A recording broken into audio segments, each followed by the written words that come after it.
Hello, everybody, and welcome to the JMA Podcast, episode 223. We've got a very special guest for you today. I'm going to kick us off. Starting off, we've got a few upcoming events coming up.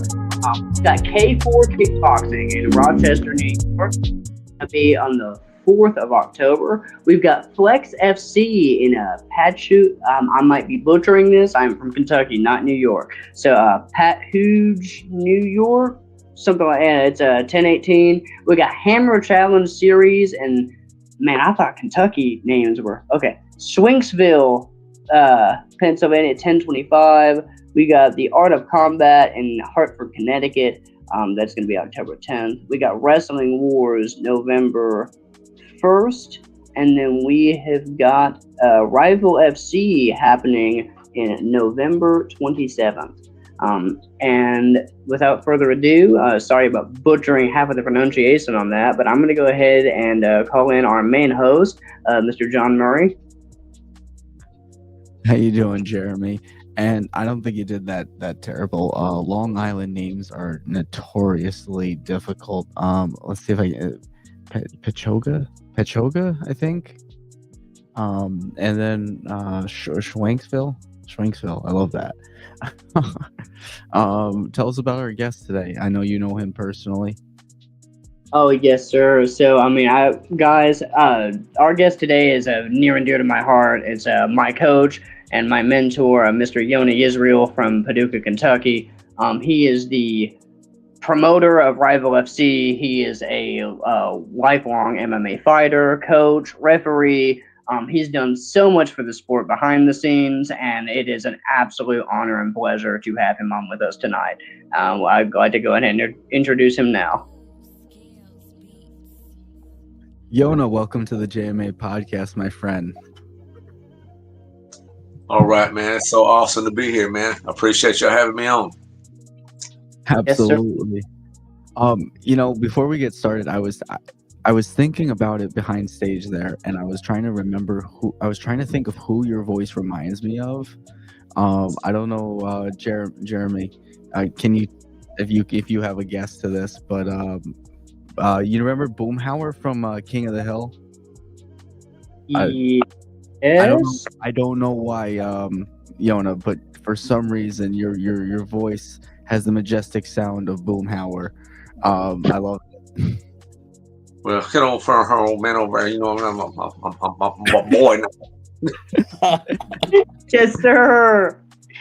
By chance, are you... Yeah, I love Boomhauer. He's my favorite character on the whole show. Is Boomhauer. Hey.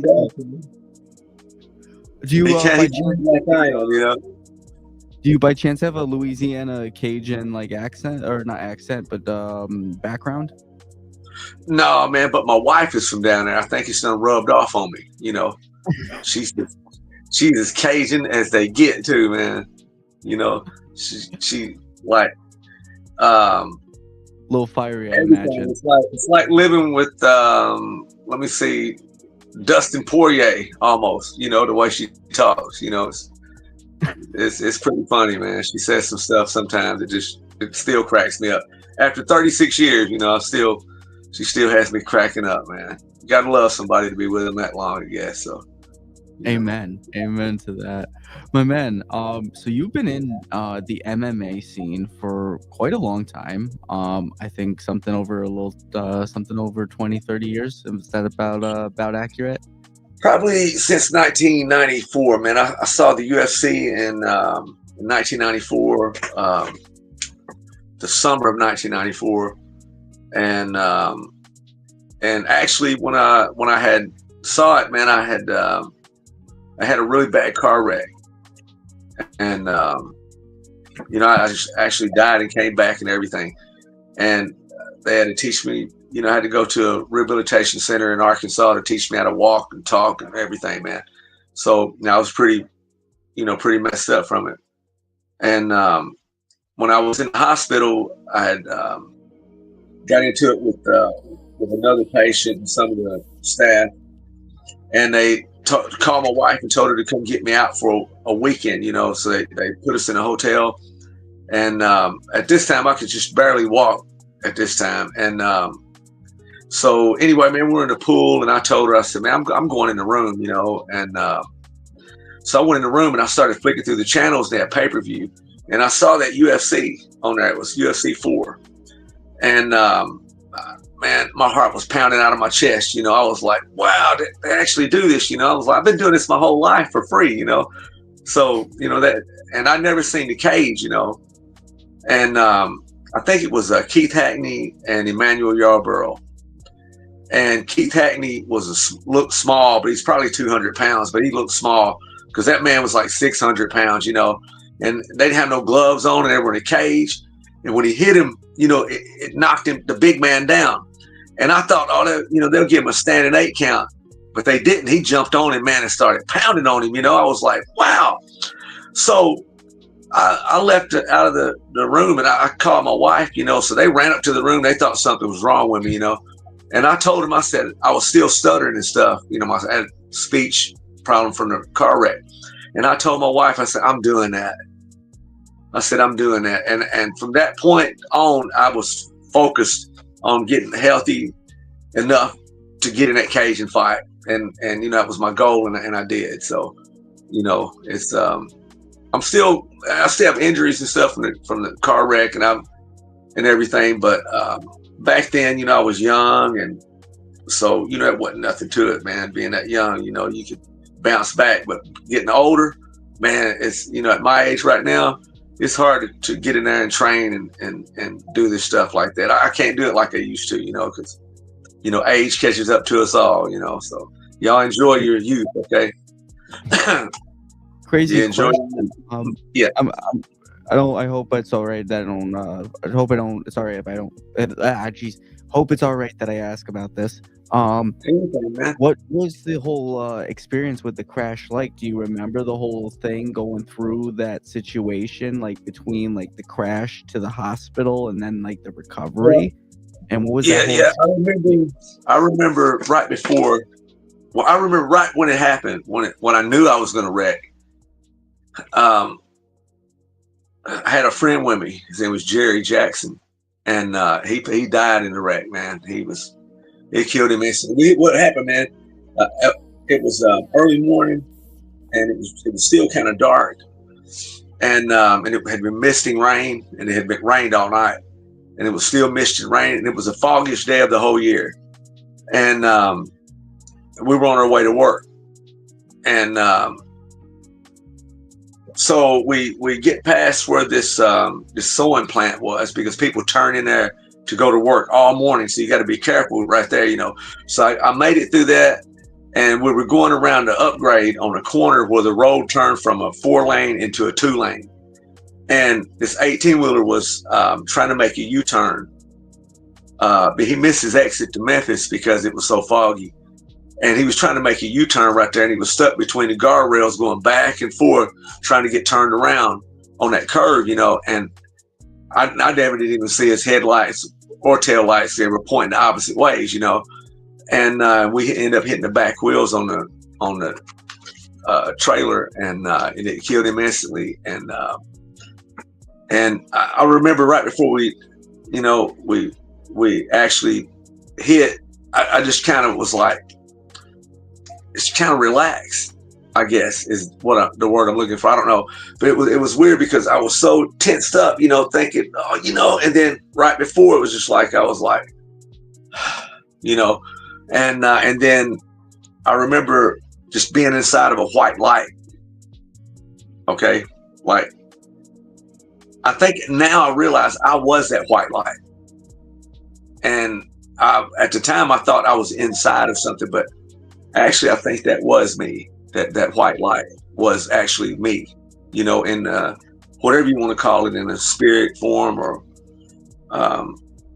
whatever. But and then, bam, I was back, and I took a breath, and the first thing I felt was it broke all my teeth off, my top teeth. It broke them all off because I hit the dash and everything, you know, and but that was the first thing I felt, and then I couldn't feel my legs and everything. You know, the engine that came up through the dash and had me pinned in the car, you know, and I couldn't feel my legs. I thought I was paralyzed and stuff.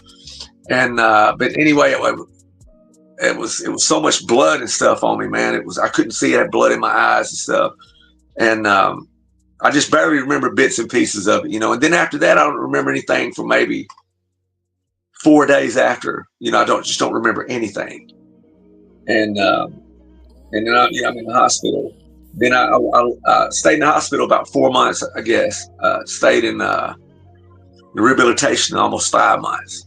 And that was a long process, man, of, you know, and a painful process of getting, you know, back to being able to have any type of to be normal, you know. And then, of course, I've had the a closed head injury. It damaged a part of my brain that controls my anger and my moods and everything. So that it was really hard to get a grip on myself. You know what I mean? But it's still a work in progress with some of it. You know, the mental stuff. You know, because I have to, and I'm one of the nicest people in the world until I get mad. You know, but aren't we? Yeah, man, it was a trip, man. I mean, it was a trip. But I'm still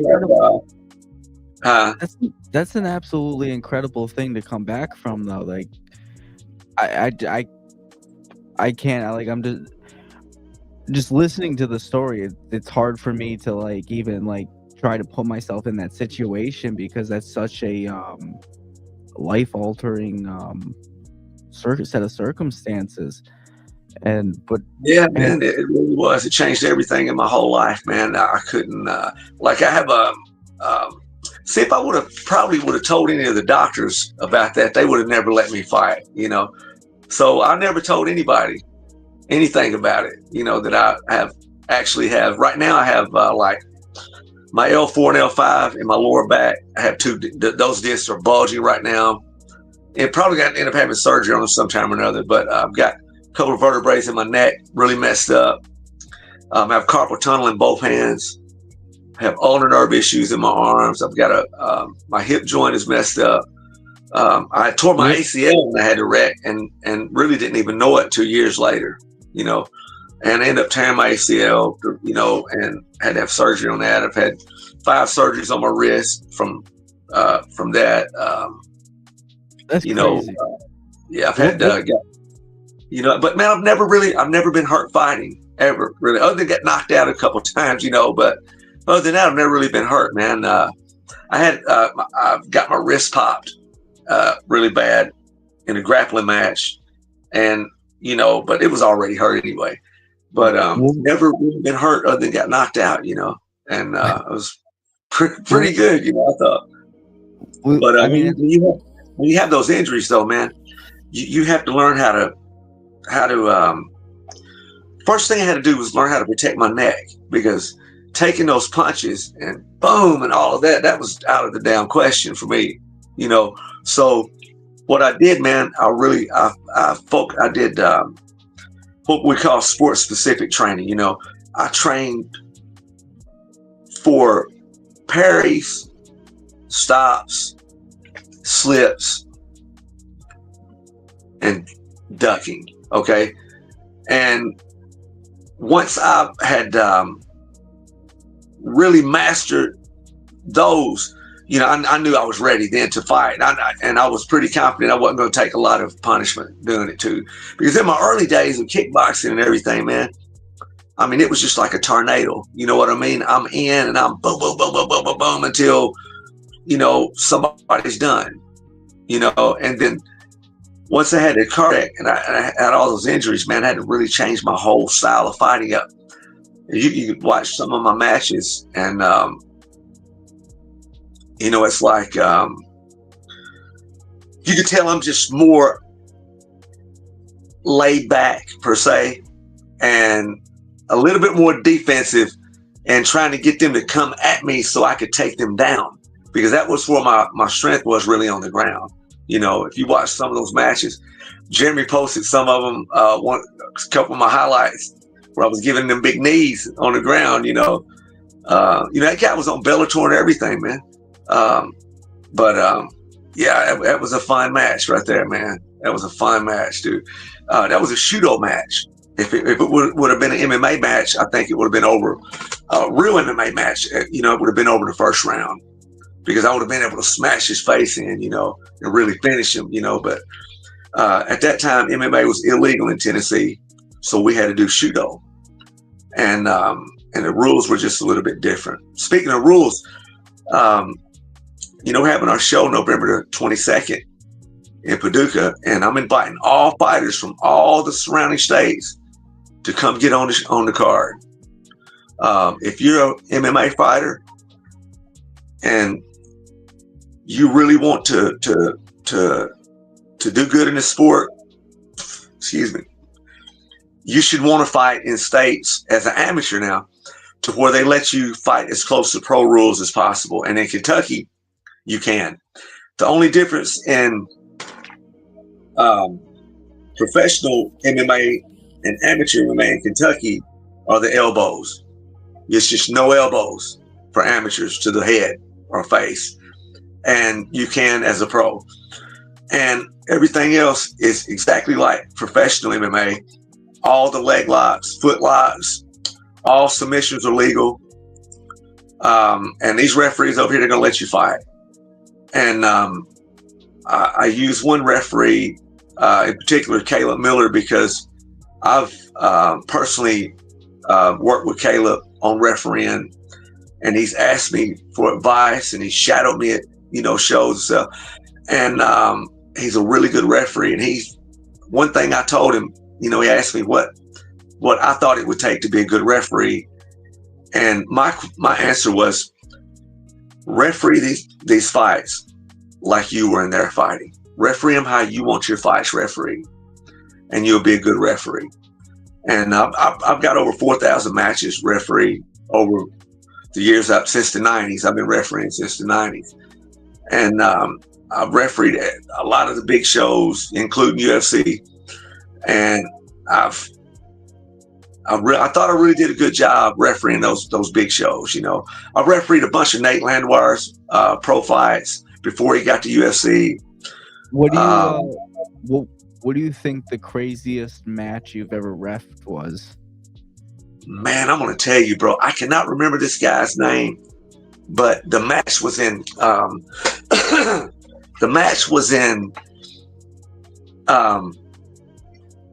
Clarksville, Tennessee, at the college, and it was Nate Landwehr and a Brazilian guy that had fought in the UFC a bunch of times, and that's when Angel Natal was trying to get Nate into the UFC. So what he had him doing was fighting a lot of the UFC veterans and beating them. So, he got a lot of recognition doing that, because those guys were tough, man. And that fight, it was one moment in that fight, man, it was one of the most brutal fights I'd ever seen in my life on a stand-up. Even on the ground, when they went to the ground, was brutal. But that stand-up, man, look, it was one point in that match, he hit Nate Landwehr with I think it was a straight, man. And he was snoring, standing up, man. He was, and before I could get in and stop it, pow, he hit him again and brought him back. And Nate started swinging. I couldn't stop it then, and probably the next round, man, Nate caught him with one, and he was outstanding. And Nate threw another one and missed, and he hit him again and brought him back. Man, that was one of the most craziest fights I've ever refereed. That's the one that stands out the most to me. And another one was Raheem Forrest, Rambo. I refereed a world title fight with him on CFFC. And it was on UFC Fight Pass a couple years back. And then his next match, he fought on the CFFC that I refereed on. He fought Tristan Vines out of Tennessee. And he caught Tristan with a 10-piece combo, man. Before I could get in and stop it, he hit that man and it froze him standing up. And before I could get in, he hit him about 6 more times. And I had to dive in to get him off of him. and somebody sent me a screenshot of what was it? It was a USA Today Sports, and it was me. I still have the picture somewhere. It was me in the air diving in, saving him from getting, more damage, but I was actually diving in the air, and that was on USA Today. Man, I've been on Dateline NBC. I've been on probably at least 50 or 60 different UFC Fight Pass pay-per-views and stuff. Not bragging or anything, but I've been doing this a long time. I've done this a long time. I've been doing a lot of stuff, man. It's been a pleasure and an honor, man, to do it, What was your entryway into like the UFC, like getting that opportunity to ref there? Okay, so I had been refereeing for Kentucky Boxing Wrestling Commission for years. At the same time, I was refereeing in Tennessee for Tennessee Athletic Commission, ISKA, and I was also refereeing from Missouri and Illinois and Arkansas, I think. And so about every weekend I was refereeing, man. And I had started doing the M1 Global for Angel Natal, M1 Global USA. And it was on UFC Fight Pass. And I've got a friend, his name is Anthony Manis. He's a living legend, man. Former light heavyweight champion of the world in kickboxing. He did one of the very first MMA matches, what we call NHB, in Northern America back in the day. He's just a legend, man. He fought Bill Superfoot Wallace. Man, this dude is he's an awesome guy, man. And he called me up one day, and I knew that UFC was coming to Nashville. And he called me up one day. He said, "Yonah, what's up, man?" He said, "Are you ready for the big times?" I was like, "Shit, Anthony, I am big time." I was just joking back and forth. And he said, "No, man, I'm serious now. You got to get serious with me." So I said, "Yeah, what's up?" He said, "Would you like to referee the UFC in Nashville, just in 2019? And I was like, "Let me think about it." Yeah, I want to do it, And so he said, "Well, man, if you want to do it, I'm going to give Mark Ratner your phone number, and he's going to call you." So I said, "Yeah, man." So it wasn't 30 minutes later, Mark Ratner called me, introduced himself to me, told me everything I needed to know, everything I needed to do, and it was set. So what I did, I didn't tell anybody. I didn't even tell my students, man, that I was going to do it. I think I told my wife and 2 other people that I was actually going to do it, but I made them swear not to tell anybody. So the night that it happened, it was I refereed Bryce Mitchell's match. It was and a couple more, but it was the preliminary main event. So I got to referee the TV main event on ESPN before the actual main card started. So I got to meet Herb Dean. He taught me the ropes, taught me how to do everything. And I refereed those matches. And then what was the main event? It was Wonder Boy and Pettis, Anthony Pettis. That's when Pettis did jumped off the fence with the punch and knocked him out too, And on the way home, man, my phone was blowing up. Like everybody was calling me and texting me and messaging me. "Man, you should have told us you were going to referee, man," But the one guy that I did tell, he brought my jiu-jitsu sensei down there, but he never told him. And he brought probably about 12, 15 other people.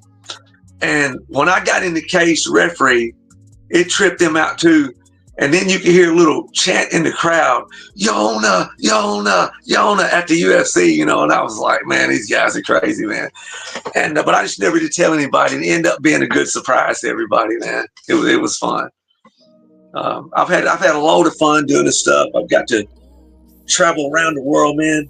Man, I'm from a small town called Hickman, Kentucky, bro. That's where I grew up at. And I think I left when I was 16. And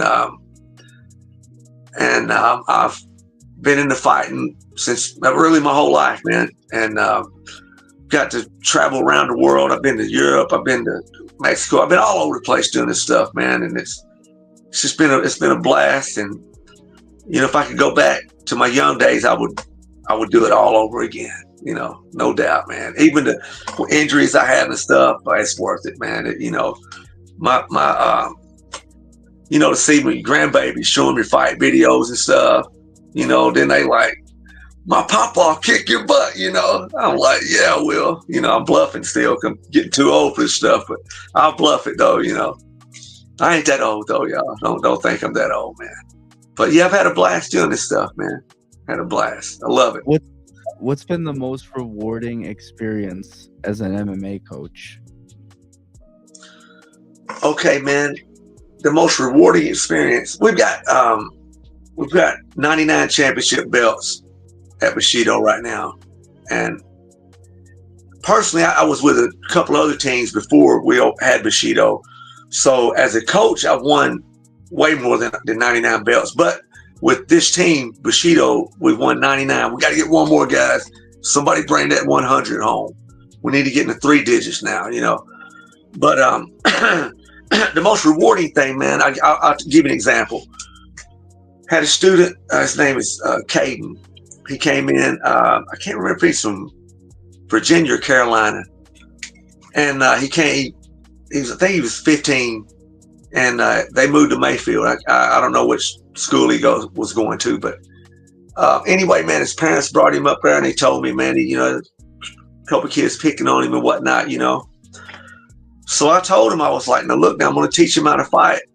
So, if they pick on him, you give me about 8 or 10 months with him, nobody will pick on him again, And so don't get mad at him when he fights back. So yeah, probably 8 or 10 months later, I don't know, maybe a little longer than that, he came into the gym and he had a smile that wide on his face. And he kept punching at me and kicking on me and stuff. And I was like, boy, what's wrong with you, man?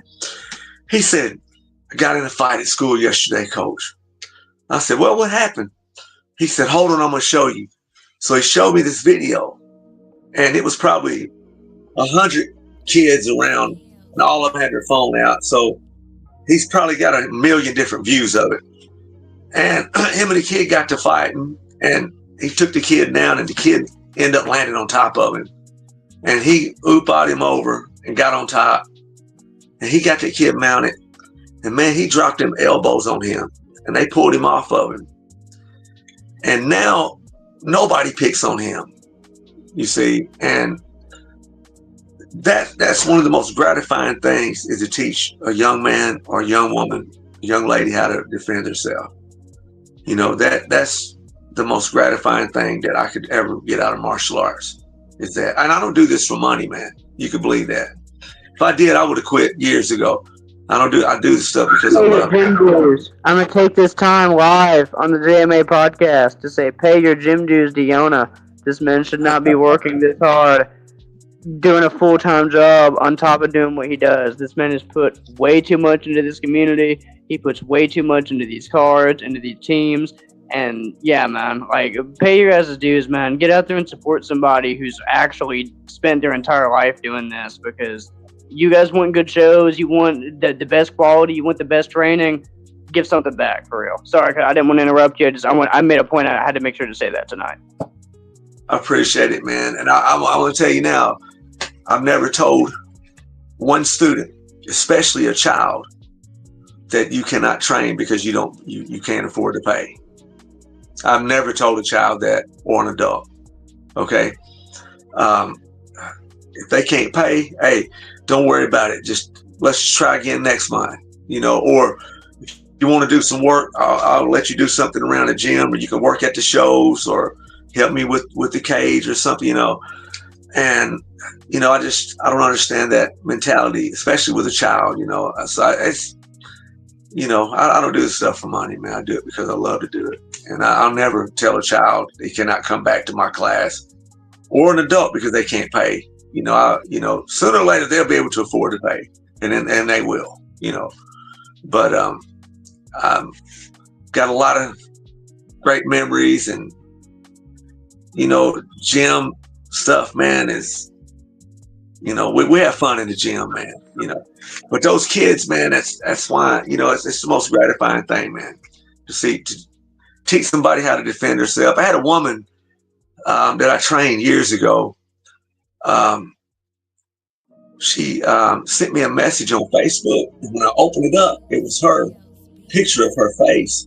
And man, she was beat up, man, and I read what it said on it. And she said, Coach, I want to thank you for everything you taught me, because if I wouldn't have learned this jiu-jitsu and stuff from you, he would have killed me. And that, really, that's what you want. You want to teach people how to defend themselves, and it's just gratifying to me to teach somebody how to defend themselves. Because, man, actually how I got into it, my uncle started teaching me how to box when I was 11, my Uncle Steve. But my neighbor, his name is Willie Couch. He's from Fulton, Kentucky, or South Fulton, Tennessee, one, I can't remember. But he got a black belt when he was in the military in Korea. And he saw me get in a street fight against probably 4 or 5 kids right in front of his house when I was 11, okay? Or I might have been 12. And the next day he saw me walking back up the street again, and he came out where I was at, and to talk to me. I thought he was going to fight me too. So, little kid, put my fist up. He said, hold on, man, hold on, killer. Just want to talk to you. He said, I saw you out here fighting, man. I said, yeah, I got my butt kicked, He was like, yeah, but it was 4 or 5 of them against you. And he said, what if I could teach you how to defend yourself? And the next day, I came back down to his house and he started training me. And that's how I started really getting good into martial arts. What got y'all guys into martial arts? Jeremy, what got you into it? In a particular movie or cartoon?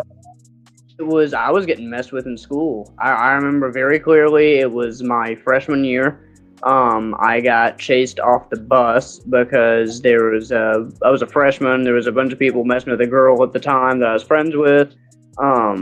I stood up and said something to one of them. It turned into a 1v4, 1v5 situation. And you know how tiny I used to be even back then. I was even smaller back then. So I dipped out, and my dad was absolutely pissed. You know how my dad is. He was not happy to hear that I got chased off that bus and did not defend myself at all. So, and then not long after that, though, literally that day, I had a friend of mine named Jonathan that I had met through wrestling, and he hit me up, and he was a big, he trained a little bit at Three Rivers, and he cross-trained a lot too, and he hit me up. He said, hey, man, I heard what happened. You want to come over? I'll look out for you. And I started hanging out with him. He started showing me some stuff, and we watched Ip Man one time, and I fell in love with it. And from there, I will forever remember when I started going to Bushido, it was Jared. It was Jared Gonzalez, because I was working with him at Burger King at the time. It was years later. I was a senior. And I just graduated high school. And he'd heard a little bit about me doing the stuff, and he invited me over, and he drove over to my dad's house, and he picked me up when you guys were still out in Mayfield and brought me out there. Yeah. I will never forget that, man. I never imagined Michael would take it up the way he did either. Looking at him now, it's phenomenal to see. I can't express enough, Coach, that what you've done for him, giving me the opportunity when I was starving, and when I had all the issues that I had of my weight, and I looked like I'd come out of a. Going from that to you giving me the platform to step in there under the lights in front of everybody I know and prove to myself that I could be something more, and seeing my brother, who I remember getting followed off the bus when I was in school, and now he's out here winning championships and talking about going pro. Thank you. That's all I can say to you, really. It's a pleasure, man. And that's another thing that's really gratifying, brother. John, is helping these guys get to the pro level. And then, even after they retire, see, they could take what I've taught them, and they can go open their own martial arts school up, and they could teach martial arts and really make a good living out of it. just from, the teachings that I've taught them over the years. I believe I make monsters, man. If you look back through time, I'll give you some examples. I've taken guys like Benji Baker, okay? Just a boxer, okay? He wanted to get into MMA, taught him how to kick, taught him how to grapple, taught him how to defend the grappling. And before he had broke his neck and retired, he was ranked number 4 in the Southeastern United States, pro heavyweight, undefeated. And, Prentice Williams, y'all got to know about Prentice Williams, man. The Chocolate Soldier, Prentice Williams, baby. One of the baddest dudes to ever do it around here, man. I actually set him up with Extreme Couture in Las Vegas to where they could actually move out, him and Kwame Green. Shout out to you too, Kwame. I love you, brother. Love you too, Prentice. I sent him out to Las Vegas to train with Randy Couture, Mike Powell, all the fighters at Extreme Couture at the time. And they did awesome out there, man. And they were guys that actually, took it to the next level, man. And Brian Brooks, one of the baddest dudes to ever do it around this area, was Brian Brooks. Tyler Wilson. Man, it's just been Brad Stafford, man, it's just been so many of them. Jeff Wiley. Jeff was professional Muay Thai and professional MMA, and he was pretty damn good. All these guys I mentioned were really good fighters, man. Now looking up some of the newer guys like Keaston McLean, for example. I got Keaston came to the gym. He had wrestled in high school. He really didn't know anything about MMA or striking or anything. Next thing you know, hey, he's ranked number 4 in the whole United States. That's amateur. Now he's undefeated pro. He still comes and trains with me sometimes.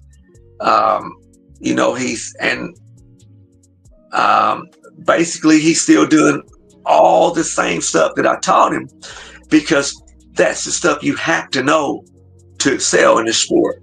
See, I've got a skeleton of techniques that I teach these guys when they first start that you have to know, or you're going to get destroyed. And once they get all of that down, then we start adding on, and that's a certain way that I do it, and it makes them get good fast. And Jerry Gonzalez had never did any type of combat sports. Never did anything really. And look how good Jerry is now, man. He's one of the top fighters around, and he's one of the most feared fighters around too. He's one of the most loyal fighters around, believe me. What does one of or some of the techniques look like in this skeleton? Okay, so all the fights start standing up. Okay, so again, I don't want these fighters to end up with a slurred speech, CTs, all the brain damage and stuff from getting punched in the head repeatedly. Okay, so like I was telling you, like what I had to learn was the parries, the stops, the slips, and the ducking and moving. Okay, so that's what I teach all of them. And that's what you have to have standing first. You have to learn how to defend the kicks, okay? And you have to learn the basic kicks, basic combos. That's the first part of the skeleton. The second part is what comes next. You've got to learn how to take somebody down, okay? Absolutely. And so then you have to learn how to defend the takedown. So that's the other part of the skeleton. Then once you get on the mat, you have to learn certain techniques from each position. Okay, like when they have you mounted, you have to learn the upa. You have to learn a foot drag. You have to learn how to get your feet under the armpits and escape out of the back. Okay, you have to learn how to replace guard. I mean, it's just certain things you have to know, and it's all just the basic stuff. And once I build that up, then we had to learn getting back up to our feet. Then you have to learn how to work off that fence. Okay. And then you have to learn how to work them off the fence, how to take them down off the fence, how to punish them while you have them on the fence. We learned quite a bit of Muay Thai. I went to Denmark and I learned, studied a little Muay Thai over at Makenta Gym with Brian Talarak and all them guys over there, man. And that was an eye-opening experience for me to go over there and train with world champion Muay Thai fighters, okay? Because I'd never done that. And I got my ass kicked.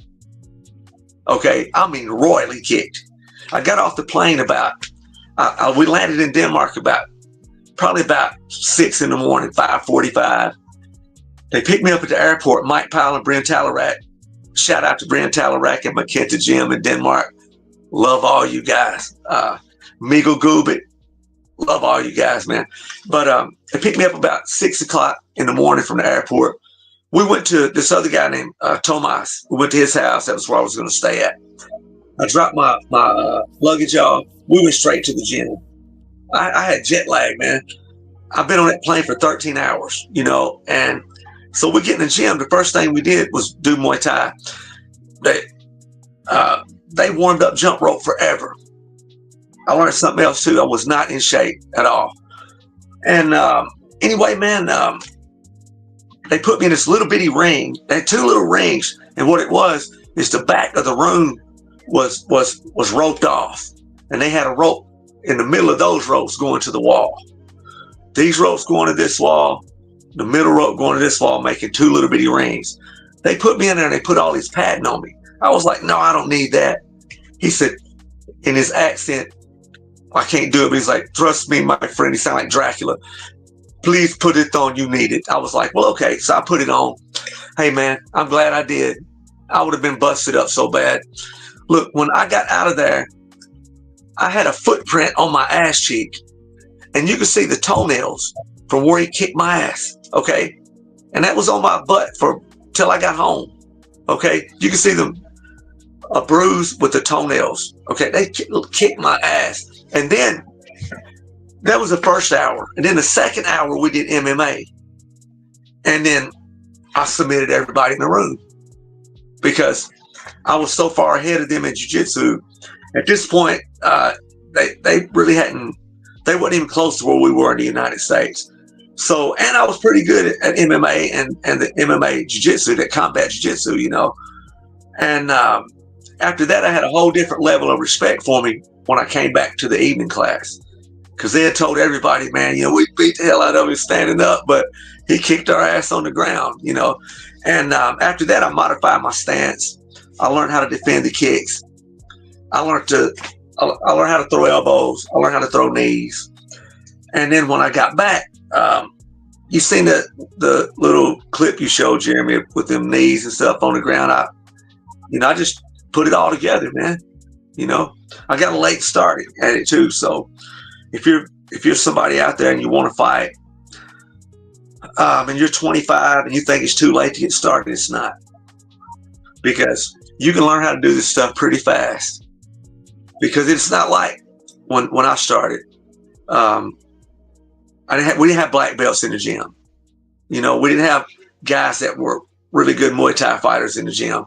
We were teaching each other, buying videos when we could, going to Hoist Gracie seminars once a year to learn how to do this stuff. So we were more slower to learn. And we didn't have the internet like y'all do now.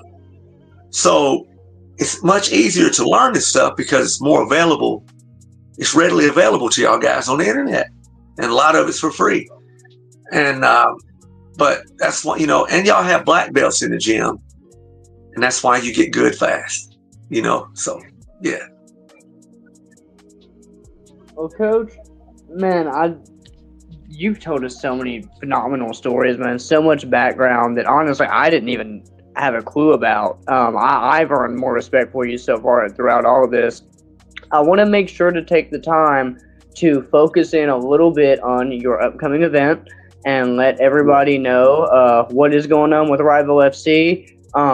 I know everything's kind of been in the works on the card, so what can you tell us right now as to upcoming fights, where it's going to be at? I believe we have a poster that was sent to us before.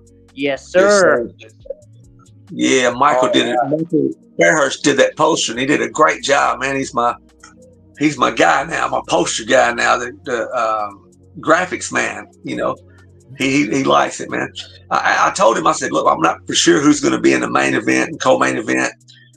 But we need a poster we can put out and start promoting, you know, and we just need an action picture on it with somebody on it, you know, fighting, two guys fighting. And he came up with that picture, and I thought it was awesome. So, yeah, man, it's going to be at the Knights of Columbus building off of Highway 45 outside of Paducah, between Paducah and probably about 4 or 5 miles out of Paducah toward Mayfield. The main event is going to be Keiston McLean and TC Coleman. And TC Coleman hadn't fought in a while. He's a really exciting fighter. He used to fight at 145 like Keiston, and now he's stepping it up to 155. And should have been an exciting fight. Both of them are lightning fast. They're great competitors. The co-main event is going to be Willie Kaler and Zach Utterbeck. And they've been wanting to fight each other for a while. And so that should be a really good match. Should be a really good matchup with them two guys. If I'm not mistaken, both of them have agreed to keep it standing. So you know, I thought I heard something about that too. We got a little something going on with that one. You know, they're gonna keep it standing and bang it out. They said, we'll see. You know, whether or not they're gonna do it or not. Let me see. Another match. My nephew Cameron Price is going to fight on it. He's going to fight Cameron Sperry, who's a really tough opponent, who did a really great job in his last match fighting Tony Benson. Tony's a tough fighter, man. He was able to defeat Tony, so he's going to try to beat Cameron's Price this time. So that's going to be a pretty good match. Let me see. Another match is that we've got on it, and I can't remember the opponent, but Dylan Hurt is going to fight on it. Yes, sir. Awesome. He's going to fight on it. I'm working on his opponent right now. There he is. They come back at home. He's in the comments right now, Coach. Yes, sir. Yes, sir. Tough kid, man. I've been training for a long time. He still comes and trains with me. He's been training at Rough House for a while, getting his boxing skills and everything up, and you know, training. I think he might be training a couple other places. I'm not sure, but really enjoy having him up at the gym when he comes. Him and Keiston come in sometime and train with us still. You know, they know where their roots are, man. They know where they come from and this stuff. You know, and they know that I'm super proud of both of them. You know, and I always will be. You know, they're really, really good guys, and you know, I can't say enough good stuff about them. And I hope they both excel, and anything they need from me, I'm going to help them. And now that they're pros, now that Keiston has turned pro, he's on a good path right now, and I'm going to do everything in my power to get him on some of these big shows. Dylan too. See, they developed the talent and get those wins in, then I'll be able to get them on some of the big shows. You know, I have the connections all the way to the big show. You know, so all they had to do is develop the talent, and I'm going to help them get on the big shows. So, you know, but the doors will open up at 6. I'm working on the streaming right now. Okay.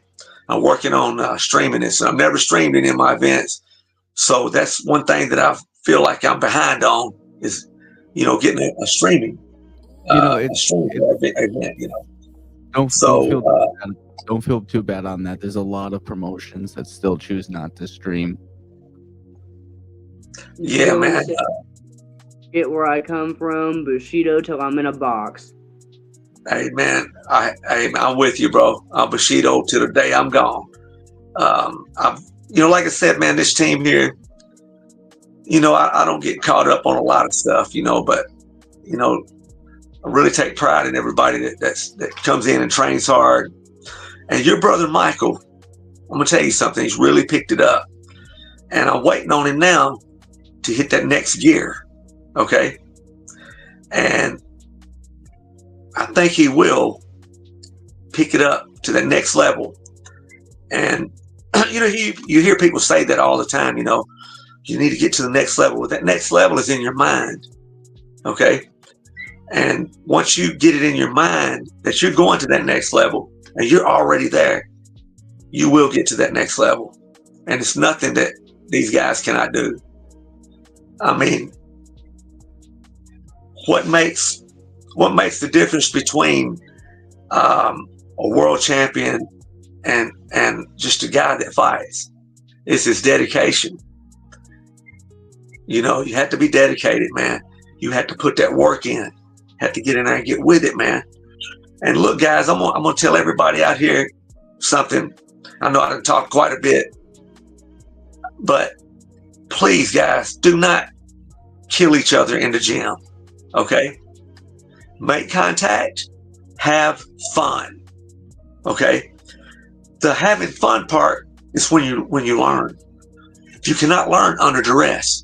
So if you're in there and you're just getting the hell beat out of you all the time, you're not going to learn anything. You have to get in there and have fun with it. You got to make contact, but you have to have fun. Don't brutalize your brain in training. Okay? Absolutely.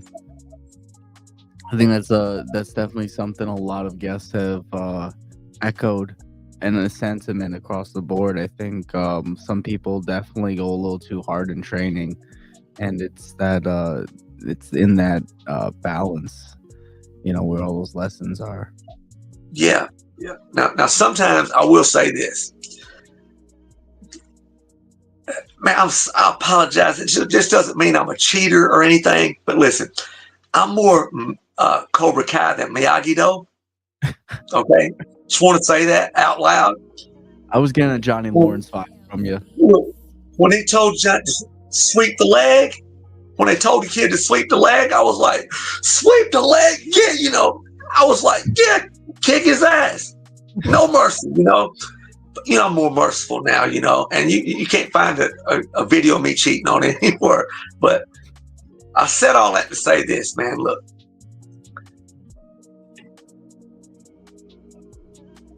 kick their ass, man. Get in there and get after them and kick that ass for them. That's what it's all about. You get in there and do what you do. Don't get out of your element. Do what we work on, and you're probably going to do really good.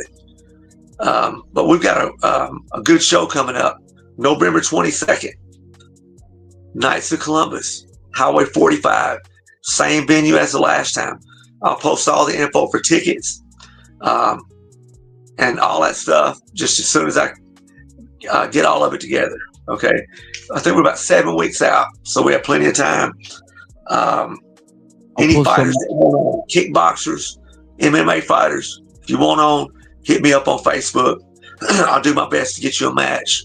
Y'all know we take care of every fighter that comes in from out of town. We give them hotels, we give them travel. I make sure I take care of every fighter because I was a fighter, and I know how some of the promoters have done me over the years, and I'll never stiff a fighter on travel or hotel or anything. If I say it, it's wrote in stone, Jack. You can count on it. If I say it, it's going to happen. So, and another thing, again, it's going to be fan appreciation night. Okay, we're going to make all the beer, all the concessions, all the alcohol affordable for everybody to come in and have a good time. Okay, everything is fan appreciation night. Matter of fact, you know what? I'm going to go on and do it. Every rival FC from now on is fan appreciation night. Okay. Yes, sir. And by the way, Michael told on me. after the last show he told on me. And you know, I don't tell anybody what we do, what me and my wife do, or anything with our money or anything. You know, you've never seen a video of me going up to anybody, giving them money and helping them out. You have never seen it, have you? You never will. I will never humiliate another human being like that. Okay? That is humiliating, man. Okay? Listen, but what we do is any profit we have on these shows, man, you know, we help people. Might even give some anonymous donations to some spots in Paducah too. They get those little money orders sometimes. So, you know, we give money to families. We help kids. You know, we buy school clothes. We get school supplies. We, like I've gave to the police department here every year have a school drive thing where they give kids stuff. You know, I've donated. Man, we do all kinds of stuff, but I don't tell it and I don't publicize it because it kind of defeats the purpose of makes you look like a hypocrite to me. So we don't ever tell anybody what we do with our money. But so just know when you buy that ticket, some of that is, we keep whatever money we spend on it, we have to keep that to do the next event. But a lot of the profit, and you know, if we make profit, we do something good with it, man. All right, I just want everybody to know that. And that's another reason why, you know, I'll never tell a child no. I'll pay for his classes out of my own pocket. Okay, believe that. Y'all kids come train with me too. We got a couple of tough kids in there, man. Sam Jones, I'm telling you, man. That other kid, Braden and Sam, boy, they gonna be tough, man. I'm telling you, two tough kids. We've got another kid in there too that's tough too, man. Really, really tough kid, man. Nathan, he's a pretty tough kid too. They're not ready to compete yet, but I imagine by the summer of next year, they'll be beyond ready to compete. So we're matching this card with your coach. You want any of your fighters on, just hit me up. Inbox me on Facebook. Fighters, hit me up. We'll get you on it. Really appreciate you having me on the show too, man. Means the world to me. Hey, listen, you know, we're gonna help get the word out. I'm gonna put a link down below to help you out. But we're coming up on an hour. Where I am, it's almost 11 o'clock actually. So real quick, only because I have work in the morning. I have one last challenge for you, Yonah. Okay. Do you like some trivia? Sure. All right. Okay. Oh boy, you had the game time ready. Uh-oh. He made that just for you, Coach. That is a brand new graphic right there. Only the best for Bushido MMA. Okay. Don't let me get my game face on. Here we go. All right, Jeremy, I'm gonna leave this one to you. I'm gonna bounce off for a minute. Okay. So you okay? All right, let's go. All right, Coach. I'm the one asking you questions this time. This is a little bit different, huh? All right. Which UFC fighter had the most heel hook finishes during their career? Was it Pilares, Jones, or Penn? Had to be Pilares. He was a savage with heel hooks and stuff. He's known for hurting people too. Or BJP. Right. I'm going with A. All right. A, Pilares. All right. Final answer. What's up? Yes, sir. Yeah, well, we know we. People were afraid to fight him because of those heel hooks. Yeah, no, he was deadly. Okay, here's one I had to come up with for you.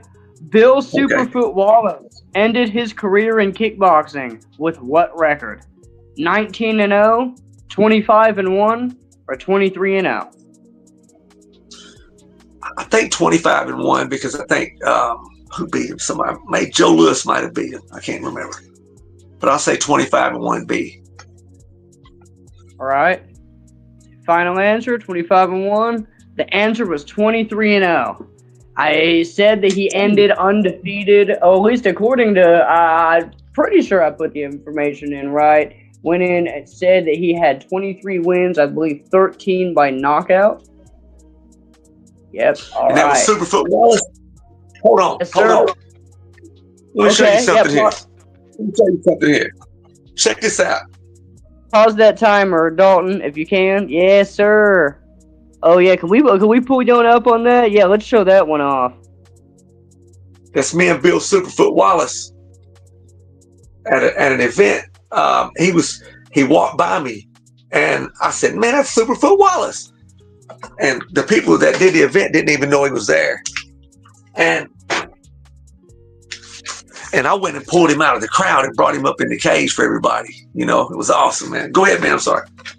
You're phenomenal, Coach. That's awesome, man. I remember seeing that on Facebook, just being shocked. Like, wow, look at Coach out there.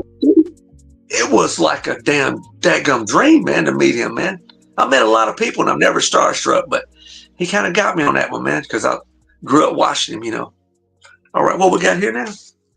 You go, Coach. The final question was, what was the first company to sponsor the UFC? Was it Planet Fitness, Gold's Gym, or YMCA? Maybe Gold's Gym. I'm not sure about this one, but I'll go with Gold's Gym B. All right. Yes, sir. Yes, sir, Gold's Coach. Gym. You off that knob. 2-1. Right. 2-1. Hey, that ain't terrible. That ain't terrible.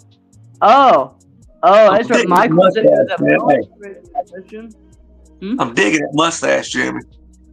Thanks. He said, bonus trivia question. Who's the best fight coach in Kentucky? Who's the best fight coach in Kentucky? Sure. Oh, let me see. I had to think about that one for a minute. Me, man. You already know. Yes, sir. Bushido MMA all day. Man, I will tell you this, Coach. I want you to know we have gotten more love in the comments tonight than any other podcast that we have ever done. We have never had this much fan interaction live on a pod. So I just want you to know that, Coach. You are beloved and you are respected. And thank you very much for giving us your time and your presence on this platform. I respect that so much. Yes, sir. I'll spend a lifetime of doing martial arts, man. A whole lifetime. 40, let me see how many years have I been doing this stuff. 47 years of martial arts training. It's insane. I started when I was 11. So, well, actually, man, I started kicking and stuff when I was about 6 or 7. I was watching Kung Fu Theater, okay? And then what got me into martial arts was a movie called Billy Jack. Y'all got to go watch that Billy Jack, man. Please. Promise me you watch Billy Jack. Billy Jack, like 1969, 1971 movie. It's awesome. Billy Jack, got to watch it. That's what got me into martial arts. Well, good.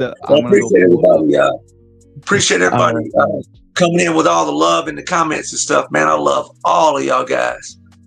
They know if they need me, brother. They know who they can rely on. You know, I love everybody, man. I try my best to love everybody. And, I'm going to be there for all of them when they need me. And even when they don't need me, I'll be there for them, And Jeremy, if you need anything, brother, you can hit me up. Yes, sir. Man, again, thank y'all guys for having me. I want to thank all the fans for coming to the shows. Y'all come, let's pack this place in again. We had a good crowd the last time. It was packed wall to wall. It's not a very big venue, but we're going to pack you in there. Show up. We're going to get you in there, we're going to get it, man. Appreciate y'all having me on, man. And again, everybody in the comments, I love all y'all guys, man. Absolutely, man. Yonah, listen, it has been a blessing having you on. Your years of wisdom really come through and show. I can't wait to actually maybe have you on again in the future at some point. Maybe share some more. Yes, sir. Anytime. Absolutely. All right, guys. For me, it is really late, so we're gonna call it. Until next time, make sure you guys swing over to the jmareathletics.com store. Check out some of our merch. We have a lot of great options on there, from t-shirts, JMA Podcast, hoodies. We have a cool banner. Waiting. I think my producer fell asleep. Gotcha. Oh yeah, there's the streetwear. Yeah. It's alright, guys. He's on it. Thanks, Okay. Yonah. We appreciate you so much, man. For Oh, real. Yes, sir. Yes, sir. Well, y'all be good, man. I love you, Jeremy. I will talk to y'all soon, man. Pleasure Alright, talking with you too, John. Y'all be good, man. Absolutely, man. Stay Yes, blessed. sir. Have a good day. All right. This- All right. We're out. Peace.